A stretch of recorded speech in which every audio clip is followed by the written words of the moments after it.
In this lesson, we'll take a data frame that's already loaded and learn how to inspect its column types, check whether those types actually make sense, and generate statistical summaries so we understand the shape and quality of our data before doing any cleaning. Once a dataset has already been loaded into a Pandas data frame, the next step is not to start cleaning it right away. First, we need to understand its structure and the distribution of the values it holds, because that understanding is what tells us what actually needs fixing.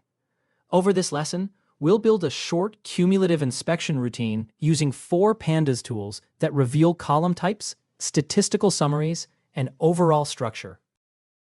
Pandas mirrors a handful of familiar Python types.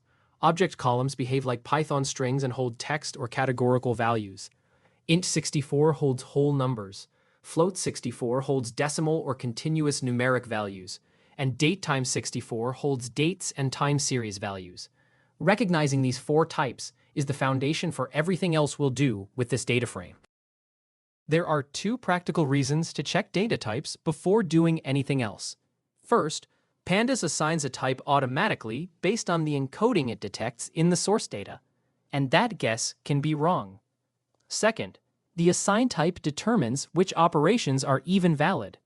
A car's price column should normally be a continuous numerical value, but if Pandas reads it as an object, mathematical operations on that column may fail or behave unexpectedly, and it would need to be converted manually to a numeric type like float.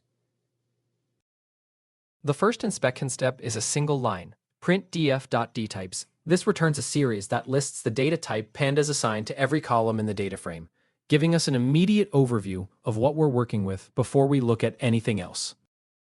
Running that line produces this series. Make and fuel type are object, which makes sense since car makes and fuel types are names. Horsepower and price are float64, which also makes sense for continuous numeric measurements. But look at bore. It's showing as object, even though bore is an engine measurement and should normally be numerical. This is exactly the kind of mismatch Pandas can introduce, and we'll note it now without fixing it yet, since that correction comes later in data cleaning. Beyond just knowing the type, we also want to understand the distribution of values in each column, since that can reveal extreme outliers or large deviations. Pandas describe method returns 8 statistics for each numerical column: count, mean, standard deviation, minimum, the 25th percentile, the 50th percentile, the 75th percentile, and maximum.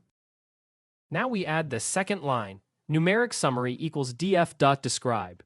By default, this method only summarizes numerical columns, so object columns like make or fuel type are left out at this stage. This gives us a quick statistical snapshot of just the numeric side of the dataset. To see object columns too, we pass include equals all as a parameter to describe. This extends the summary so it covers every column type in the data frame, not just the numeric ones. For object type columns, the full summary reports different statistics than it does for numeric ones. Count is the number of non-missing values. Unique is the number of distinct values. Top is the most frequently occurring value. And freak is how many times that top value appears. Some cells in this table will show nan, because a given statistic simply doesn't apply to that column's data type, and that's expected rather than an error. The last inspection tool is df.info, which we call directly rather than assigning to a variable. It prints a concise summary of the whole data frame at once, rather than returning statistics on individual values. df.info gives us index information, the list of column names, how many non-null values each column has, the data type of each column, and the overall memory usage of the data frame. It's the fastest way to get a complete structural snapshot in a single call.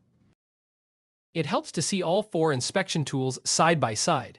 df.dtypes tells you the type of each column. df.describe summarizes numerical columns. df.describe with include all extends that to numerical and non-numerical columns together. And df.info summarizes the structure, non-null counts, data types, and memory usage all at once.